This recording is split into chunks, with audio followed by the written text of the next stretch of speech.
ساحر، ڈائن، چڑیل یا جادوگر سب سے پہلے کفر اور شرک کی رسمیں کرتے ہیں، جیسے کہ شیطان کو پکارنا، اس کو پوجنا، اس کی پناہ مانگنا، اس کے نام پر قربانی دینا، شیطان کے نام پر قسم کھانا مطلب شیطان کو خوش کرنے کی ہر ممکن کوشش کرنا،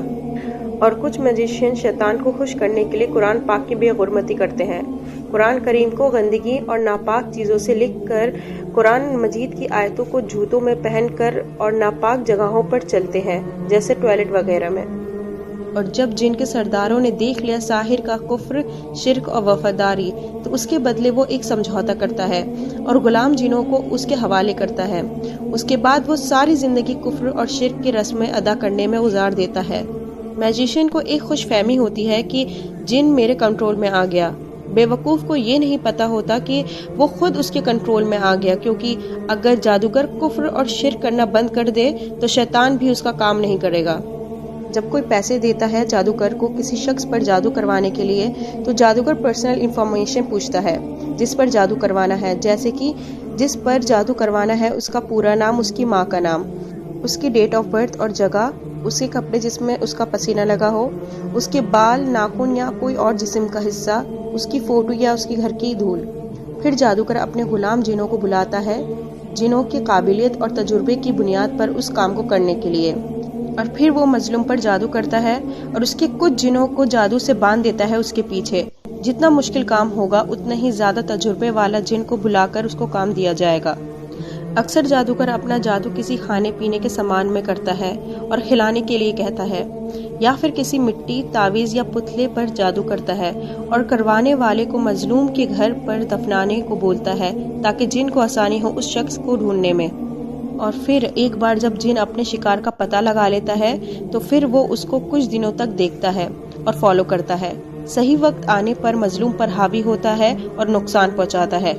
ان حالت میں جن حاوی ہو جاتے ہیں، جیسے جب وہ شخص بہت زیادہ غصے کی حالت میں ہو، یا بہت زیادہ ڈر اور خوف کی حالت میں ہو، یا بہت زیادہ خوشی بنا ہوش کی حالت میں ہو، یا پھر ناپاکی کی حالت میں ہو، یا کوئی گناہ کر رہا ہو اس حالت میں ہو، تب جن اس شخص کے اندر داخل ہوتا ہے اور اسے قابو میں کر لیتا ہے۔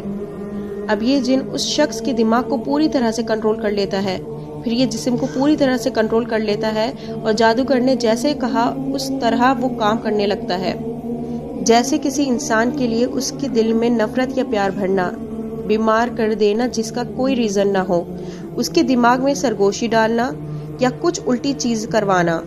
کسی بھی وقت اگر غلام جن نے ساحر کے حکم کو ماننے سے انکار کیا تو وہ ساحر ساری رسمیں کر کے شیطان کے سردار کو راضی کر کے اختلا کرتا ہے، تو وہ ان غلام جن کو سزا دیتا ہے اور ساحر کے کام کو انجام دینے پر مجبور کرتا ہے۔ جس نے جادو کیا، کرایا، سیکھا اور سکھایا، اس نے کفر اور شرک کیا۔ جادوگر سوچتا ہے کہ جن اس کے کنٹرول میں آ گیا ہے، پر اصل میں جب وہ کفر اور شرک کر لیتا ہے اللہ سے تو اس کے دل میں ایمان چلا جاتا ہے، فرشتے چلے جاتے ہیں اور اس کے لیے جہنم فکس ہو جاتی ہے۔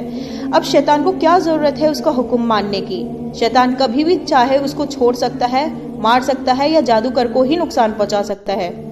جادو نہ تو دنیا میں فائدہ دیتا ہے اور نہ ہی آخرت میں، کیونکہ جس شخص نے کفر اور شرک کر لیا تو وہ اللہ سبحانہ و تعالیٰ سے دور چلا گیا اور اس کو کبھی سکون نہیں ملنے والا۔ نہ پیسہ سکون دیتا ہے اور نہ ہی دنیا کی کوئی بھی چیز۔ اگر یہ سب چیزیں انسان کو خوش رکھ پاتی تو آج ہمارے سامنے اتنے سیلیبریٹیز اور امیر لوگ سوسائڈ نہیں کرتے۔